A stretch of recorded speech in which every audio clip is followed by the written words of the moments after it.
The morning mist clung to Montana's endless plains like a shroud, and Jake McAllister preferred it that way. 5 years of solitude had taught him to appreciate the grey spaces between dawn and daylight, when the world held its breath and left him alone with his thoughts. His boots crushed the frost-covered grass as he walked toward the trout stream that carved through his property like a silver scar, the only sound his own breathing and the distant lowing of cattle. This was his ritual, his sanctuary, the place where memories of Sarah felt both closest and most bearable. He'd built his life around these quiet moments, these predictable rhythms that asked nothing of his heart and demanded no vulnerability in return. The stream bubbled and whispered its eternal secrets as Jake approached, his weathered hands already reaching for the worn leather pouch that held his fishing gear. But something was wrong. The water's song carried an alien note, a disruption that made his military-trained instincts flare to life. Through the lifting mist, he saw her. A woman lay crumpled at the stream's edge, her dark hair spread across the muddy bank like spilled ink, her clothes torn and stained with what looked like blood. Jake's breath caught in his throat, and for a moment, time folded back on itself. Sarah's face flashed before his eyes, pale and still in that hospital bed, and his chest tightened with the familiar ache of loss. "No," he whispered, shaking his head as if he could dispel the vision. But the woman remained, real and breathing, her chest rising and falling in shallow, pained rhythms. Jake's hands trembled as he knelt beside her, his fingers hovering uncertainly over her shoulder. Touch meant involvement, and involvement meant the possibility of loss, and he'd sworn never to open himself to that kind of devastation again. Yet as he studied her face, dirt-streaked and vulnerable in unconsciousness, something deep in his chest stirred to life despite his fierce resistance. Her eyes fluttered open, revealing depths of green that reminded him of Montana forests in summer. Fear flickered there, followed by confusion, then a wariness that spoke of recent trauma. "Please," she whispered, her voice barely audible above the stream's murmur. Don't let them find me." The words hit Jake like a physical blow, awakening protective instincts he'd buried along with his wife. He found himself reaching for her, gathering her slight frame against his chest, feeling the rapid flutter of her pulse against his forearm. "You're safe," he heard himself say, the words foreign on his tongue after years of silence. "I've got you." But even as he spoke, Jake's mind raced with questions and doubts. Who was she running from? What had happened to leave her broken and bleeding by his stream? And why did her presence feel like both a gift and a curse, promising to shatter the careful isolation he'd constructed around his wounded heart? As he lifted her, noting how she seemed to weigh nothing at all, Jake caught sight of something that made his blood run cold. Fresh tire tracks in the mud near the road, leading toward his property. Someone had been here recently, someone who might still be looking for the mysterious woman now, depending on him for protection. The woman who'd appeared at his trout stream like an answer to prayers he'd never dared to speak, carrying with her the terrifying possibility that his solitary world was about to change forever. The woman had been sleeping for 3 hours when Jake finally allowed himself to study her face properly. He'd carried her to the guest room, a space that hadn't seen use since Sarah's sister visited for the funeral, and now he sat in the wooden chair beside the bed like a reluctant guardian angel. Her breathing had steadied, the shallow gasps replaced by the deeper rhythms of healing sleep, but the bruising along her jawline told a story of violence that made his hands clench into fists. Who had done this to her? And why did the protective rage burning in his chest feel so dangerously familiar? "You're an idiot, Jake McAllister," he muttered to himself, running a hand through his graying hair. The smart thing would be to call Tom Bradley, let the sheriff handle whatever mess this woman had brought to his doorstep. But every time he reached for his phone, something stopped him. Maybe it was the way she'd whispered, "Please," with such desperate hope. Or maybe it was the haunting similarity between her vulnerable state and his own buried pain. Either way, he found himself unable to make that call, unable to hand her over to a system that might fail to protect her. The woman stirred, her eyelids fluttering before opening to reveal those startling green eyes. For a moment, confusion clouded her features as she took in the unfamiliar surroundings. The clean bandages Jake had applied to her wounds, the glass of water waiting on the nightstand.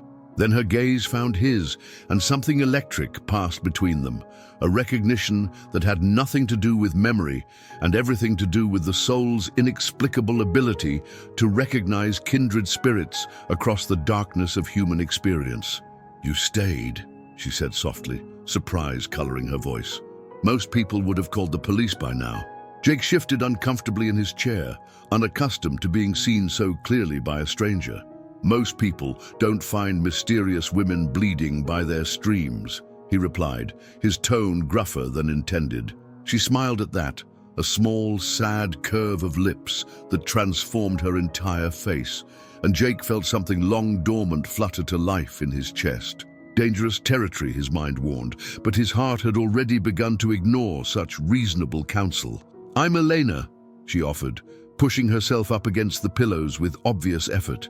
"Elena Reeves, and I owe you my life." Jake waved away her gratitude with typical masculine discomfort, but her name settled into his consciousness like a prayer he'd forgotten how to say. Elena. It suited her, musical and mysterious, carrying hints of stories untold and roads not taken. "Jake McAllister," he replied simply. "This is my ranch, and you're welcome to stay until you're strong enough to go wherever it is you need to go." The hesitation in his voice betrayed him, revealing the part of him that hoped she wouldn't be in any hurry to leave. Elena seemed to hear it too, because her eyes softened with understanding. "You've been alone for a long time," she observed, not making it a question. The accuracy of her insight hit him like a physical blow, stripping away his carefully constructed defenses with surgical precision. 5 years, he admitted before he could stop himself, then immediately regretted the confession. Talking about Sarah, about the accident, about the crushing weight of survivor's guilt. These were territories he'd sworn never to navigate with another human being. But Elena didn't press for details, didn't offer empty platitudes about healing and moving on. Instead, she simply nodded as if she understood the mathematics of loss, the way grief could reshape a person's entire existence around the negative space left by love's absence. "I know something about running from the past," she said quietly. "Sometimes it catches up anyway." Outside, storm clouds gathered over the Montana plains, and Jake found himself wondering if Elena's arrival was the beginning of his own reckoning with the ghosts he'd spent 5 years trying to outrun. 3 days passed like a fever dream, each one blurring into the next as Jake found his carefully ordered world tilting off its axis. Elena moved through his house like a ghost, learning to be human again, her presence both soothing and unsettling in ways he couldn't articulate. She helped with small tasks, despite his protests, her hands gentle as she tended to his neglected garden, her voice soft as she spoke to his horses with an intuitive understanding that spoke of a life lived close to animals. But it was the way she fell silent whenever a car passed on the distant road, the way her eyes would dart to the windows with barely concealed fear that reminded Jake that whatever had brought her to his stream was far from over. On the 4th morning, as dawn painted the sky in shades of rose and gold, Jake found Elena standing at the kitchen window, her body rigid with tension. A black sedan sat parked at the end of his long driveway, its tinted windows revealing nothing of the occupants within. "They found me," Elena whispered, her voice hollow with defeated recognition. Jake moved to stand beside her, his hand instinctively finding the small of her back, offering comfort even as his own pulse quickened with alarm. "Who are they?" he asked, though part of him already dreaded the answer.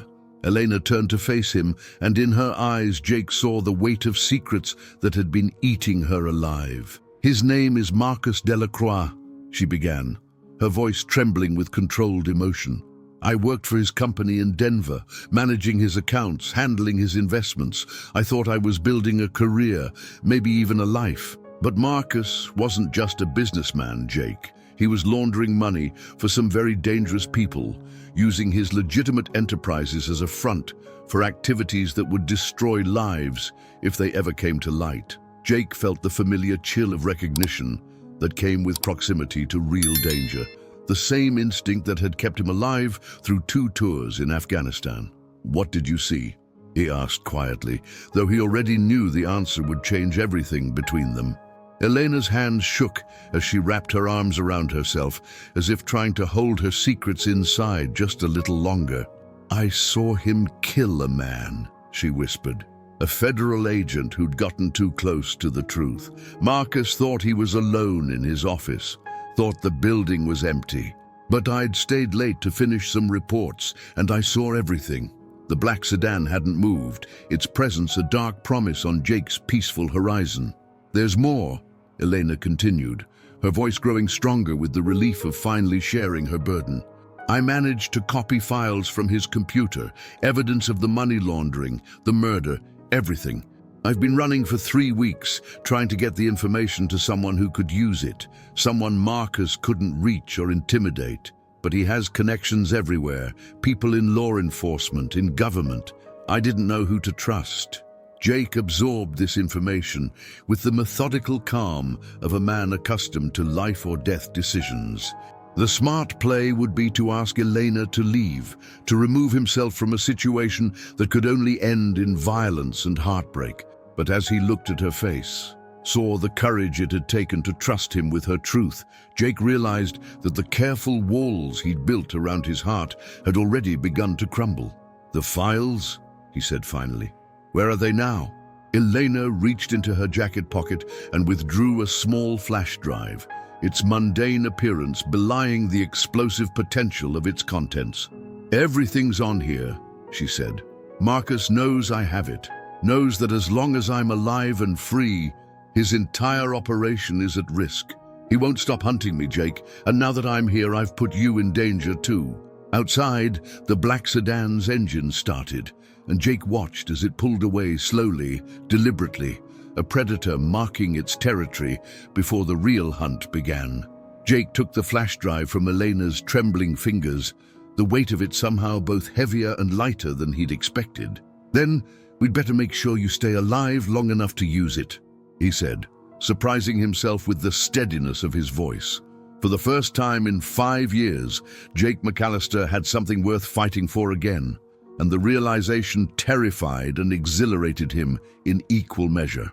The phone call came at midnight, shattering the fragile peace that had settled over the ranch like morning frost. Jake jolted awake in his chair by the living room window, where he'd been keeping watch with his hunting rifle across his knees, and grabbed the receiver before the second ring could wake Elena. "McAllister," he answered, his voice rough with exhaustion and weariness. The voice that responded was smooth as silk and twice as dangerous, carrying the cultured accent of money and education twisted into something predatory. "Mr. McAllister, my name is Marcus Delacroix, and I believe you have something that belongs to me." Jake's blood turned to ice as he recognized the name Elena had spoken with such terror. The man continued without waiting for a response, his tone conversational, yet laced with unmistakable menace.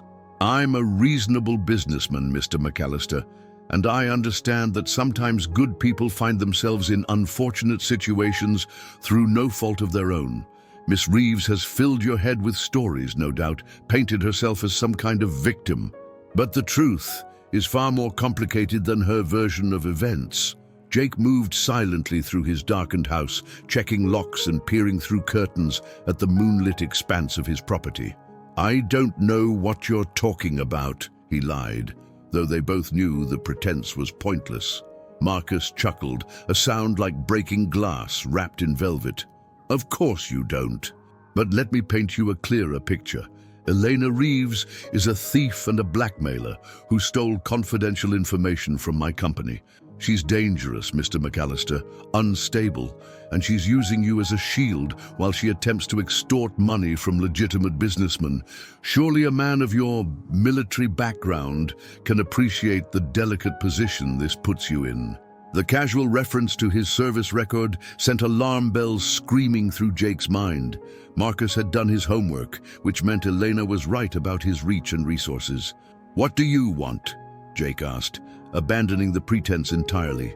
"I want what any reasonable man would want, the return of my stolen property and the opportunity to resolve this matter quietly, without involving law enforcement. I'm prepared to be generous, Mr. McAllister. Very generous. All I need is for you to convince Miss Reeves to be reasonable." Elena appeared in the doorway, her face pale in the moonlight, having clearly heard enough of the conversation to understand its implications. Jake met her eyes and saw his own resolve reflected there, a shared understanding that they had crossed a line from which there could be no retreat. "And if she refuses?" Jake asked, though he already knew the answer. Marcus's voice hardened, losing its veneer of civility. "Then I'm afraid the situation becomes much more complicated, for both of you." The line went dead, leaving Jake staring at the silent receiver as if it were a snake. Elena moved to his side, her presence both comforting and terrifying in its implications. "He's coming," she said simply, and Jake nodded, his mind already shifting into the tactical mode that had kept him alive in combat zones halfway around the world. "How many men does he usually travel with?" he asked, and Elena's bitter laugh held no humor whatsoever. "Enough. Jake, you don't understand what you're up against. Marcus doesn't just have money. He has connections, resources, people who owe him favors in very dark places. This isn't just about me anymore. By helping me, you've made yourself a target." Jake moved to his gun safe, methodically checking his weapons and ammunition, while his mind calculated angles of approach, defensive positions, and escape routes. The ranch that had been his sanctuary was about to become a battleground, and the woman he was falling in love with, despite every instinct screaming at him to protect his heart, was the prize they were fighting over. "Then we'd better make sure we're ready for them," he said, surprising himself with how calm he sounded. Outside, the Montana wind picked up, carrying with it the scent of approaching storm clouds and the promise of violence that would test everything Jake thought he knew about courage, love, and the price of doing what was right. Elena watched him prepare for war, and in her eyes he saw both gratitude and sorrow, the terrible weight of knowing that her presence had dragged him into a conflict that could destroy them both. But it was too late for regrets now. The battle lines had been drawn, and Jake McAllister had chosen his side. Dawn came like a crimson wound across the Montana sky, and with it came Marcus Delacroix's army. Jake counted at least 6 vehicles approaching through the morning mist, their headlights cutting through the gloom like predatory eyes. He and Elena had spent the night preparing, turning his ranch into a fortress of strategic positions and carefully planned escape routes. The irony wasn't lost on him that the same isolation he'd sought for healing might now be the key to their survival. "Remember what we discussed," Jake murmured to Elena as they crouched behind the reinforced walls of his barn. "If things go wrong, you take the back trail to Old Pete's place. He'll get you to Tom Bradley." Elena's hand found his in the darkness, her fingers intertwining with his in a gesture that spoke of promises neither might live to keep. "I'm not leaving you," she said fiercely, and Jake saw in her eyes the same stubborn courage that had kept her running for 3 weeks rather than surrender to Marcus's threats. Outside, car doors slammed with military precision, and Jake recognized the sound of men who knew their business when it came to violence. His military training kicked in fully now, every sense heightened, every muscle coiled for action. "Mr. McAllister," Marcus's voice carried across the morning air, cultured and reasonable as ever, but Jake could hear the steel beneath the silk. "This doesn't have to end in bloodshed. I'm prepared to make you a very wealthy man in exchange for a very simple transaction. All you have to do is convince Miss Reeves to see reason." Jake remained silent, knowing that words were useless now. Marcus had come with enough firepower to level a small town, which meant negotiation had never been a real option. The first shot shattered the barn window above their heads, sending splinters of wood and glass raining down like deadly snow. Jake returned fire immediately, his rifle barking twice in rapid succession, and was grimly satisfied to hear a scream of pain from the darkness beyond. Elena had her own weapon now, a pistol from Jake's collection that she handled with surprising competence, her face set in lines of determined concentration that reminded him she was no helpless victim, but a woman who had survived 3 weeks on the run from killers.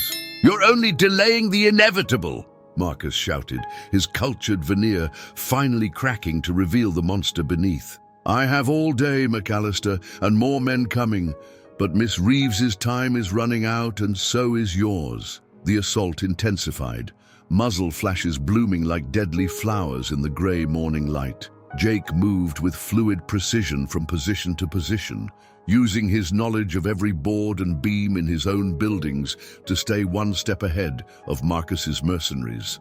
But he could feel the noose tightening, feel the weight of superior numbers beginning to tell. Then salvation arrived in the form of sirens wailing across the plains.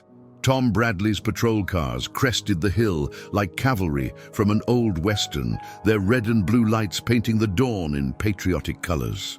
Jake had managed to get a message to his old friend during the night, and the sheriff had believed him enough to bring backup and investigate the disturbance at the McAllister ranch. Marcus's men, caught between Jake's defensive fire and the approaching law enforcement, began to falter. The tide turned when Elena made her move. While Marcus focused on the approaching police, she slipped from their defensive position and worked her way around to where Marcus had taken cover behind his armored sedan. Jake's heart stopped as he watched her emerge from the shadows like an avenging angel, her weapon trained on the man who had turned her life into a nightmare. "It's over, Marcus," she called out, her voice carrying across the battlefield with absolute authority. "The files are already in FBI hands. Even if you kill me now, it won't save you." Marcus spun toward her, his own weapon rising, but Jake was already moving. The shot that rang out seemed to echo forever across the Montana plains, and for a terrible moment that felt like eternity, Jake couldn't tell who had fired first. Then Marcus crumpled to the ground, clutching his shoulder, his weapon skittering away across the dirt. Elena stood over him, smoke still rising from the barrel of her pistol, looking like justice incarnate in the growing light of dawn. "Nobody runs forever," she said quietly, and Jake realized she was speaking as much to herself as to the man who had hunted her across half the country. The nightmare was finally over, but as Jake looked at Elena's face, he wondered if they could both learn to live with the peace they had fought so hard to win. 3 months later, Jake stood at the same trout stream where Elena had first appeared in his life, but the man who watched the water flow was fundamentally changed from the one who had found her there.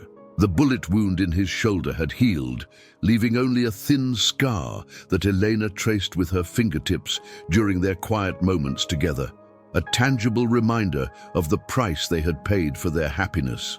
Marcus Delacroix was serving life in federal prison, his empire of corruption dismantled piece by piece, using the evidence Elena had risked everything to preserve. Justice, it turned out, was sometimes worth the wait. Elena emerged from the house carrying 2 cups of coffee, her movements easy and natural in the space that had become truly theirs. She had testified before a grand jury, her courage in facing down one of Denver's most powerful criminals, making headlines across the state. But Jake loved her most, not for her public bravery, but for the private moments when she let him see the woman behind the survivor, the gentle soul who sang to his horses and brought forgotten laughter back to his kitchen. "Penny for your thoughts," she said, settling beside him on the wooden bench he had built, overlooking the stream. "Just thinking about changes," Jake replied, accepting the coffee and wrapping his free arm around her shoulders. The gesture was natural now, unconscious, the result of 3 months spent learning to trust in happiness again.